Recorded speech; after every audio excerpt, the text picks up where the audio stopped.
Hey there. So in this video, we are gonna just do a very quick tutorial on how to look at your group analytics. So this is a Facebook group. We're gonna dive into some data here. I'm gonna try to keep this short and to the point, just to give you an idea of where to look to find data that matters and which numbers I find are most valuable to track. My name is Tanya Kubo. I am an online community strategist who focuses on helping people create highly engaged online communities so that they can grow their groups and get results. I am also the owner of Team Kubo, which is an online community management agency. So people hire us to create a strategy for their online communities, both on Facebook and off Facebook. And when it makes sense, they occasionally hire us to do the day-to-day management of their communities as well. So what you're looking at here is my free Facebook group called The Secret to Thriving Online Communities. And that's what we talk about in this group. We talk all about how to create a highly engaged online community for yourself, or if you're a professional community manager, best practices to learn that you can then take and increase your skill set. So one of the things that I really encourage folks to do is to remember that feelings are not facts. So oftentimes people will come to me and they will say, my group is crickets. I'm the only person posting. I don't think anybody sees or cares about what I post. And I'll ask them, what do they base that information on? And usually what they say is, well, it's like it just feels dead. And what I realize is most of us define a vibrant or lackluster community based on the comments we get. And so if a post doesn't get a lot of comments, we think, wow, nobody cares about this. But really, especially in a Facebook group, there's a variety of ways that people can engage in your content, right? You've got a video here on the screen. People can just passively watch this video, never leave a comment. That doesn't mean they're not engaged. Maybe it means they didn't have anything to say. Maybe it means that they were washing dishes while they watched the video. Who knows, right? But it doesn't mean they didn't watch, doesn't mean that they didn't get value from it. All it means is that they didn't comment. Now, people can't really share content outside of groups, especially if they're private groups. So that doesn't, shares don't really apply. But, look at the reactions here. I mean, this video specifically, we've got 35 comments. And then we've got 4 reactions. And it looks, the post reached 52 people, but that's not the same as how many people watched the video. So I always encourage folks to really look at data, look at hard numbers, understand that data is neutral. It's not good. It's not bad. It's just information that can inform future decision making. So when we're managing online communities, one of the things that we do is we always pull into or investigate the analytics monthly. And so I'm always looking monthly, and then I'm looking quarterly because I'm looking for trends that tell me, is what I'm doing working? Does something need to change? And are there trends emerging that would call for a change? Maybe it's something that I hadn't quite thought of. So when I'm looking at data in a group, so what I'll do is I'll go here. So on the left-hand side, let's see here. We'll go to the top of the group. Okay, so on the left-hand side, you'll see here, let me move my head. If you make sure that you are on the Manage tab, so there's Browse and there's Manage from your computer interface. We'll put my picture there. I just want to scroll down and you'll see here that there's Insights. So these are all the different types of data sets that you can look at in your group. So you've got growth, engagement, information on admins and moderators, your membership, and then if you have your guides. You can kind of check at the performance of your guides. What we're going to focus on really for today is growth and engagement. So if your group is always open, if you're looking to consistently grow your group, your growth numbers should be measured every single month. So you want to, whether you keep a spreadsheet or you jot it down on a Post-it note and stick it on your calendar, that's not important, but you want to pay attention to how your group is growing each month. Our group doesn't grow very much, right? Our group grows. Usually a new member will come in and then they'll invite, they'll tell a bunch of friends about us and their friends will join. Or I'll be on a podcast. Maybe I'll speak at a workshop. I spoke at a workshop this past week, and so we got some new members.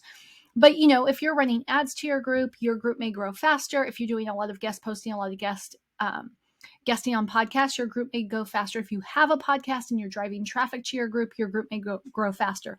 Either way, growth is usually a good thing. So you want to keep an eye on your growth numbers. So you'll see here. So this is last 28 days, but I like to go custom and just do a full calendar month. So we're going to go here to here. And this is actually going to take out my speaking engagement, but that's okay. All right. So now we got 763 total members by the end of January 31st.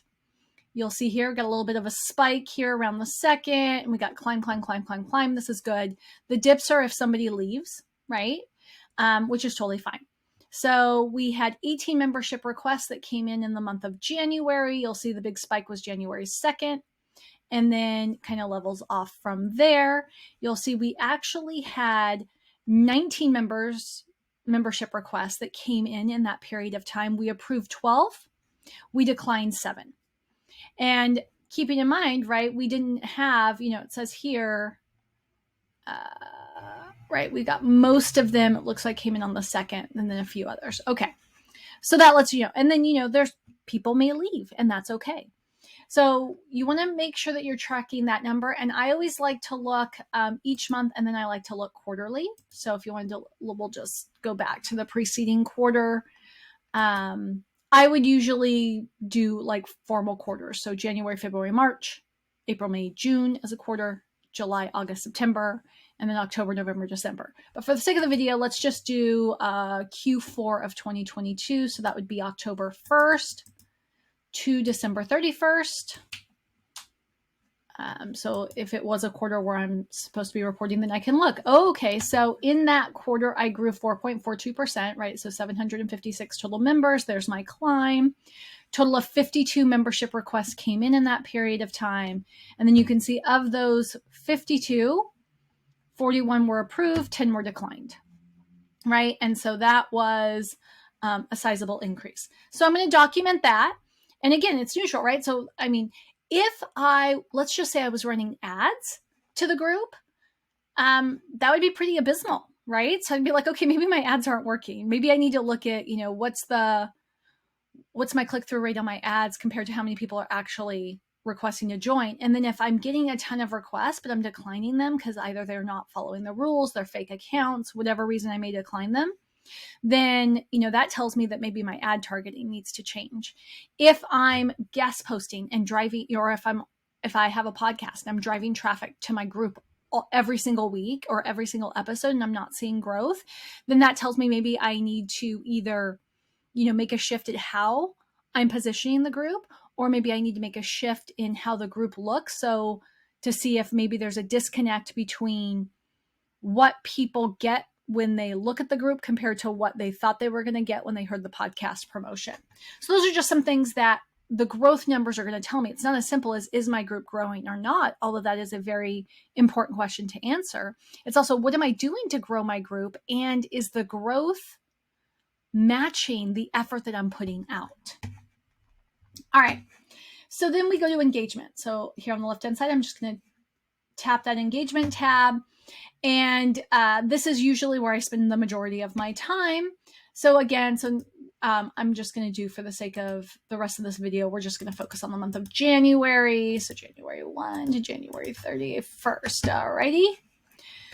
All right. So 36 posts in the group during that period of time. We've got some ups, we've got some downs. Number of active members throughout. Now, usually, Facebook will tell you how many active members are here. And what I will do is I'll take, active members, divide it by the total people in the group, and that's what will give me my engagement rate. Unfortunately, Facebook's been a little bit buggy lately, and it's not giving us that data. Let me see here. So see, it'll give it to us for the last 7 days. So let's do the last 28, just so you can see what that usually looks like. So usually you'll get the number of active members. So just last 28 days, 30 posts, 322 active members. And then I just pull out my handy dandy calculator and I go, okay, so 322 active members divided by 768, which is the total number of people in this Facebook group. And I've got an engagement rate of 42%. So that's really good. Most an unmoderated, so a community that's not well cared for averages about 10% engagement rate.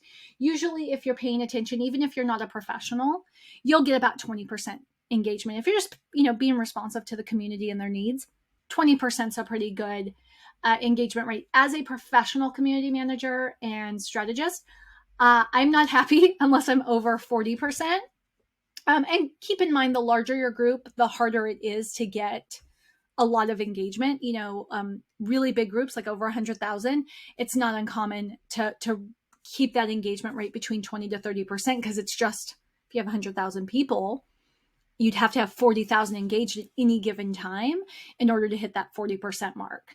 But for me, in my group, outside of a holiday month like November, December, 40% is the low end of my threshold. I'm always looking for between 40 to 55% for engagement. So I'm within that threshold, but I'm at the bottom tier of that. So, I'm going to be digging into that a little bit to see, this is where I would go in and look at, the last quarter of last year. I would look at, okay, have we done any challenges recently? Have we done things that should have driven up engagement and didn't? Is there something going on in the world that maybe is affecting how engaged people are in the community? Or is it what we're posting? Am I doing live workshops? For instance, I go live every week. Am I doing live workshops that just aren't landing well with our people? If that's the case, then I might need to change things up in the next month. So that's really what I'm doing here, is how many posts, just seeing like what's going on. I know how many posts I post per month, so this will help me know how many other people are posting. I don't spend a lot of time in popular days or popular times. I don't have a need to drill to be that granular, but you can always look at it. So, for me, I know Mondays are always our most popular day because I do a live workshop every Monday. So people frequently will show up in the group on a Monday and, that be their only day. Other people have a plan that they catch the replay of that workshop, Tuesday, Wednesday, Thursday. But, if you're thinking like, when should I go live in my group? You might want to kind of toggle through and see what is your most popular day already and what's the most popular time, and then plan around that. And then, I'll kind of look at these posts. For me in this group, it is not uncommon for my posts to be the most engaged. And that's fine for the purpose of this group. But if I was running, say, a support group, maybe a medical support group, I would expect that the most popular post would be posts from members who had a need that resonated with, not that me as the group owner would be driving most of the content. So I can look here, and then I can see, hey, okay, so there's like questions, there's video. I can get a sense of what types of content are doing well. And then I can just kind of see like, what's my reach? What's my engagement? And I can even drill down here and just look at by admin, by everybody, top posts, all posts. And it's just good information for me to have. And then the final thing that I'll do is I'll go over here to membership. And what I'm doing here in membership is I'm just looking like, who are my most engaged members? Are they existing clients? Are they maybe people who could be good potential clients? Are they members of my team? All of those things would go into, and I check my top contributors every month. It will update at the end of the month. So you'll see this was last updated January 30th. It's right now February 5th. And, and I'm just paying attention. What I like is I like to see the top 5 change up month in, month out, because that lets me know that we have a good ebb and flow of activity. But depending on your group, it's not uncommon to have the same top 5 all the time. You just got your super fans, and that's totally fine. But I'm always looking at the top 10, but I do like to see some variation in the top 5 month to month. No surprises here for me, but if you're on a big growth trajectory, you're doing a big challenge and you're bringing a ton of new people into the group, it might be interesting to you to see like where they're all from and kind of what the age and gender is. So when it comes to tracking data for my group, that's really what I'm looking at. I'm looking at growth, I'm looking at engagement, and I'm looking at my most engaged members.